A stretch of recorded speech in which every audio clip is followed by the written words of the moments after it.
दोस्तों, क्या आपको पता है कि बिना सीमेंट के ताजमहल कैसे बनाया गया? जबकि बड़ी बड़ी बिल्डिंग्स और सारे ब्रिजेस सीमेंट से ही बनते हैं और 100 सालों तक खड़े रहते हैं, लेकिन ताजमहल तो बिना सीमेंट के बनाया हुआ है। लेकिन ताजमहल आज भी 370 साल बाद भी इतनी मजबूती से कैसे खड़ा हुआ है? फिर चाहे कितना बड़ा भूचाल आ जाए या फिर कोई भी भूकंप आ जाए, ताजमहल वहीं का वहीं खड़ा है। आखिर कैसे? और क्या आपको पता है कि ताजमहल उस समय कितने बजट का बनाया हुआ था और क्यों ताजमहल को यमुना नदी के किनारे बनाया गया? और साथ ही में आप यह भी जानोगे कि ताजमहल में आज तक लाइट्स क्यों नहीं लगाई गई। तो चलिए वीडियो को शुरू करते हैं। दोस्तों, हर साल लाखों लोग इस अजूबे को देखने आते हैं। आपको ताजमहल की हिस्ट्री के बारे में तो पता होगा कि कैसे शाहजहां ने अपनी बेगम मुमताज की मोहब्बत में से बनवाया था। उन्होंने अपने प्यार को मुमताज की मौत के बाद एक्सप्रेस किया था। लेकिन सवाल ये आता है कि इतना बड़ा मॉन्यूमेंट बिना सीमेंट के कैसे खड़ा हो गया? जबकि सीमेंट का आविष्कार 1824 में जोसेफ एस्फिरी नाम के व्यक्ति ने किया था, जो कि इंग्लैंड के निवासी थे, और इन्होंने ही दुनिया का सबसे पहली सीमेंट का कंपनी बनाया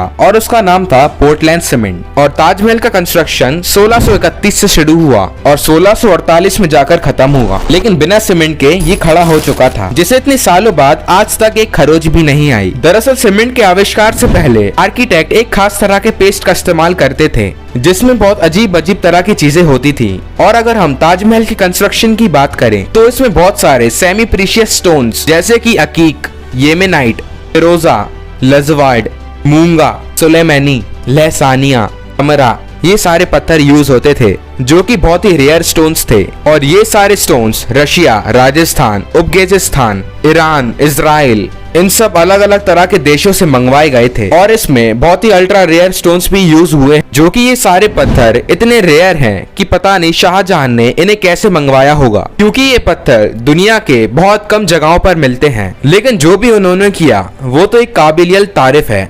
और तो और जो सीक्रेट पेस्ट ताजमहल के निर्माता ने यूज करा था, उसमें गुड़, बताशे, बैलग्री का पानी जैसे ऐसी बहुत सारी चीजों को डालकर पेस्ट बनाया गया। और ये पेस्ट सीमेंट जैसा स्ट्रॉन्ग होता था। दोस्तों, जैसे बुर्ज खलीफा की नींव बड़े बड़े स्टील पाइपों से बनाई गई, वहीं दूसरी तरफ ताजमहल की नींव लकड़ियों से रखी गई। अब आप यही सोच रहे होंगे कि एक लकड़ी की नींव 370 साल से कैसे चल रही होगी। दरअसल इसमें सबसे बड़ा रोल यमुना नदी का है। यमुना नदी सिर्फ ताजमहल को एक अच्छा व्यू नहीं देती, बल्कि ताजमहल को इतने सालों तक खड़ा रखने के लिए यमुना नदी का ही हाथ है। दोस्तों, ऐसा माना जाता है कि अगर यमुना नदी नहीं रहे तो ताजमहल तुरंत ही गिर जाएगा। इसमें होता ये था कि पहले के इंटेलिजेंट लोगों ने उन्होंने एक ऐसी लकड़ी का प्रयोग किया कि जिसमें जितना भी पानी लगता जाए वो उतनी मजबूत होती जाएगी, वरना बाकी दूसरी लकड़ियां नमी की वजह से खराब और सड़ने लगती हैं। और यही कारण है कि ताजमहल का इतने सालों तक खड़ा रहने का एक यमुना नदी का भी हाथ है। और अगर यमुना नदी सूख गई तो ताजमहल भी उसके बिना खड़ा नहीं रह पाएगा। दोस्तों, हम बात करते हैं कि ताजमहल को बनवाने में उस समय कितना खर्च आया होगा। दोस्तों, आप जानते ही होंगे कि उस समय पहले 1 रुपए की कीमत बहुत ज्यादा मायने रखती थी, और आज के समय में अगर हम ताजमहल की कीमत बताएं तो वो आती है 1 से लेकर 2 बिलियन डॉलर्स तक, यानी करीब 8000 करोड़ रुपए। यानी 8000 करोड़ से लेकर 10,000 करोड़ तक का खर्चा आया है। और हम बात करते हैं कि ताजमहल पर अभी तक लाइट्स क्यों नहीं लगाई गई। दोस्तों, इसका सबसे बड़ा कारण है ताजमहल का सफेद रंग। दरअसल ताजमहल का सफेद रंग लाइट्स को सबसे ज्यादा रिफ्लेक्ट करता है, और इसी वजह से अगर ताजमहल पर रात के समय लाइट्स लगा दी गयी, जिसके कारण ताजमहल काफी ज्यादा चमकदार हो जाएगा, जिससे सारे आसपास के कीड़े मकोड़े ताजमहल के पत्थर को खराब या फिर गंदा भी कर सकते हैं, जिससे ताजमहल की खूबसूरती दब जाएगी। इसलिए ताजमहल लाइट्स के अलावा चांद की रोशनी में सबसे ज्यादा खूबसूरत दिखता है।